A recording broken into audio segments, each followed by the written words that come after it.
Hi, my name's Willow, and I'm here to show you a video about net neutrality. Um,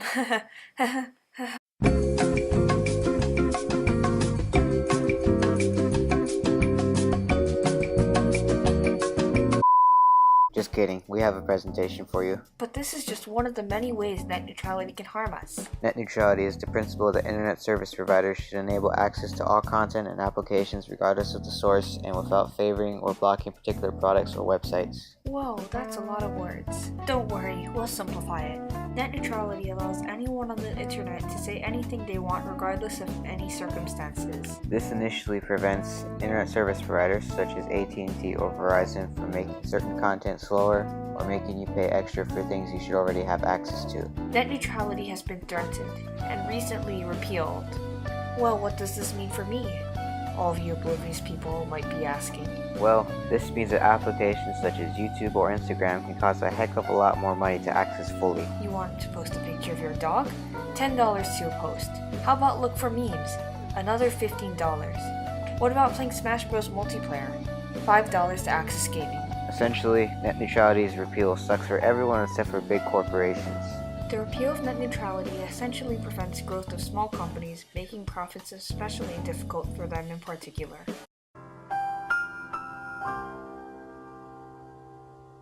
Ever since net neutrality died, some alternative state policies have been proposed. A promising example of this would be the recent California Senate Bill 822. This bill would essentially restore the principles of net neutrality in California back to what they were prior to the repeal of net neutrality. However, there is one big problem with this bill.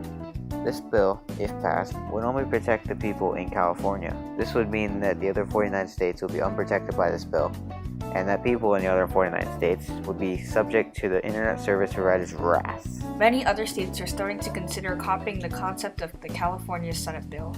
An example is New York's S7183C Senate bill, which essentially has the same concept as California's bill. If more states were to propose this bill, or create a national version of this bill, there would be a significantly larger support that would protect the rights of online consumers. Overall though, the best solution would be for each state in favor of net neutrality to follow California and New York's example, and to take action to enact their own state-level net neutrality laws. This is the case because it is difficult to re-establish a national policy on net neutrality without a presidential administration in favor of net neutrality. Because of this, encouraging and defending bills on the state level is essentially the best stratagem to achieve national or semi-national net neutrality regulation. In Hawaii, all of our representatives and senators are staunchly approving the repeal of net neutrality.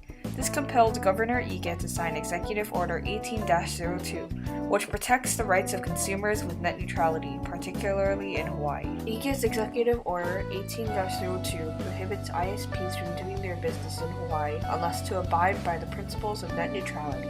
Most, if not all, of Hawaii's senators and representatives support net neutrality, which means further action to support net neutrality in the form of a more concrete bill should be taken to ensure that it is maintained in Hawaii.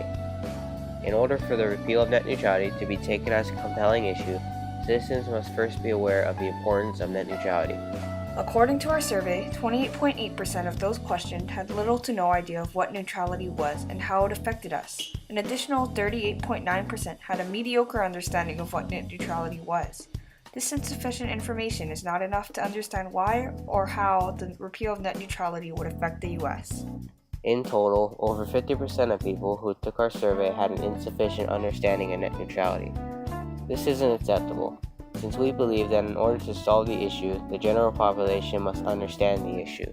Education can be established by undergoing a variety of tactics. Educating people on social media platforms such as Instagram or Twitter would be effective to initiate a sense of emergency among internet users.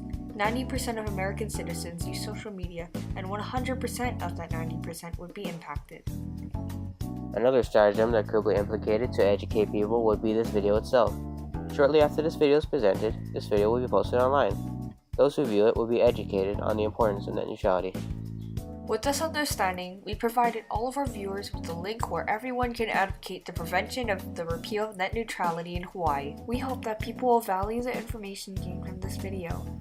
So take action of your personal free expression and the internet that has become such a big part of our lives. Together, we can save net neutrality. Thanks for watching.